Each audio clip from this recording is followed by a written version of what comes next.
Hey guys, this is my audio review for In the Heights. This is directed by Jon M. Stars Anthony Ramos, Corey Hawkins, Melissa Barrera, and Jimmy Smits, based on the stage musical of the same name by Lin Manuel Miranda and Quiara Alegría Hudes. In Washington Heights, New York City, the scent of warm coffee hangs in the air just outside the 181st Street subway stop, where a kaleidoscope of dreams rallies a vibrant and tight-knit community. At the intersection of it all is a likable, magnetic bodega owner who hopes, imagines, and sings about a better life, and so is the rest of the characters. Now, if you guys are new to the channel, consider hitting that subscribe button if you like this review. Comment down below what you think of In the Heights. Do you like it? Do you hate it? Or are you somewhere in the middle? And here's a question for you all. What is your favorite musical film? You'll find out mine at the end of the video. Now, when it comes to In the Heights, this was a movie that, when it was supposed to come out last year, I was excited to see it. I love musicals. There's a lot of good musicals, and this was coming off the train wreck that was Cats. And when all the movies and stuff started getting delayed, this was one of those movies that got delayed that I was a little upset about, because I was just hyped to see it. But then it got a new release date on June the 10th, 11th and 10th of this year, and not too long ago, and the films on HBO Max, and the hype was back on. I was excited for it. I liked Lin Manuel Miranda's Hamilton, and the director is a very good director. I like his Step Up movies, except for Step Up Revolution, but I do like, and this movie, Crazy Rich Asians, I was also a fan of. I enjoyed that movie. So, going into this movie, I had a lot of expectations, and judging from the trailers, this looked like to be a fun musical. But the question is, did it deliver? We're gonna go into the things I like, I hated, and then give my overall thoughts, and I'll tell you if it did.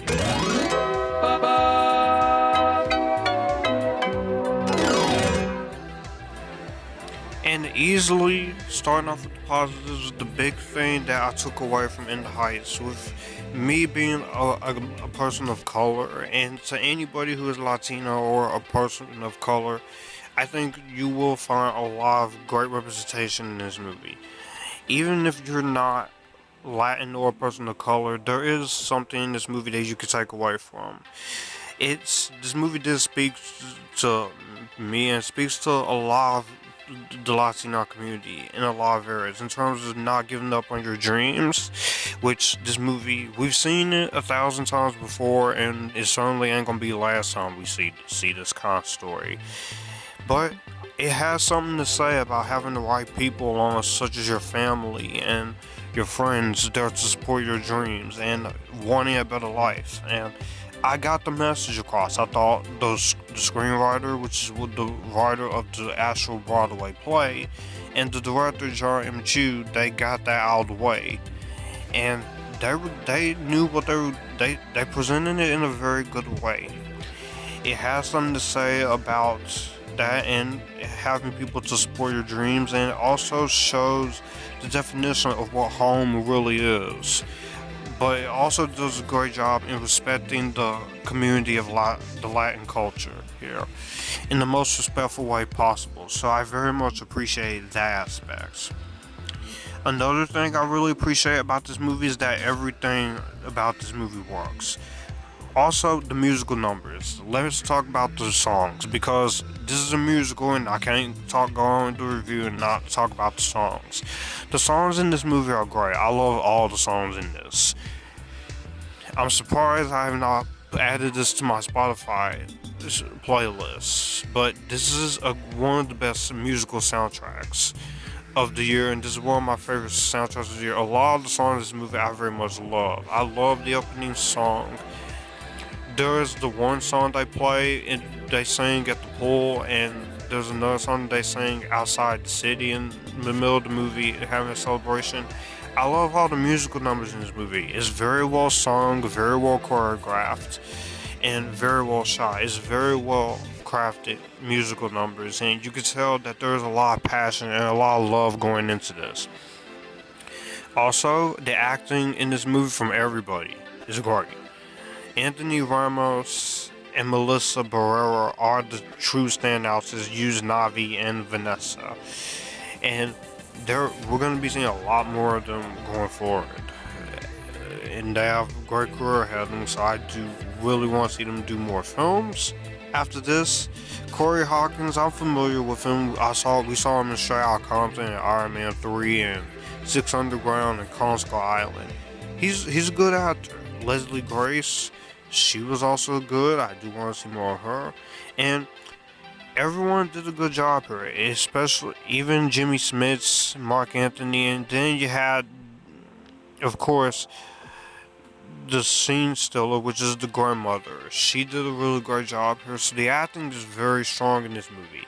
Each character has great performances. You get to care about these group of characters, and even though there's a lot of characters in this movie and a lot of story, it doesn't feel like it was overly complicated. It felt just right. Next up, I have to say the cinematography, the production design, and costume design is very beautiful. The lighting here and the costume design is very beautiful. It's very gorgeous. You can tell that with the budget this movie had, it feels like it is shot on location, because they did film this in Washington Heights of New York City. Because I did see some behind the scenes stuff and read some behind the scenes stuff before the movie came out, and you could tell it's amazingly well put together.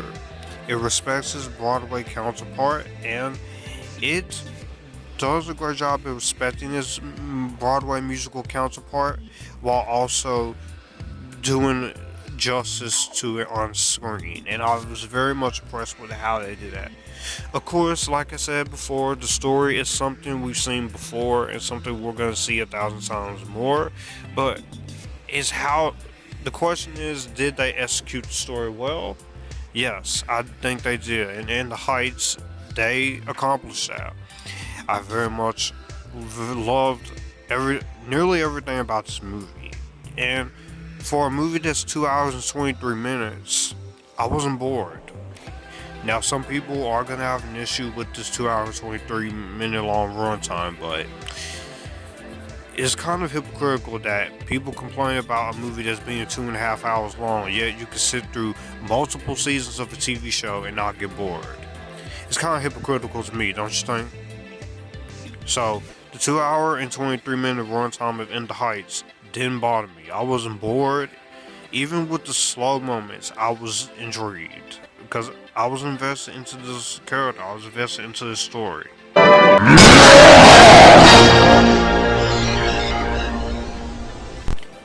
Now, for as much as I'm praising this movie, I don't have that much complaints. I only have a few.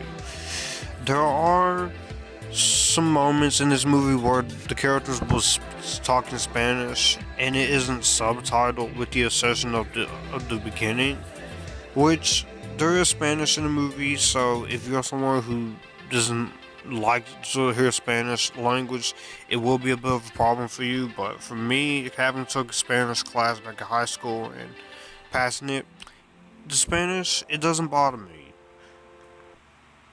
I just do kind of wish it was subtitled, which is my only small nitpick. But that's really the only thing I have a problem with. Yes, I could say that there is one subplot that doesn't get wrapped up, but you know what, that's completely fine. Not everything's gonna be wrapped up in a great big bow. But even with the subplots here, people can say it's too much going on, but you know what? It's not convoluted and overly complicated. So that's just the only small nitpick I do have. But again, I don't really have that many issues about this movie. It's just a scenario where I don't have much to complain about because I love the movie so much.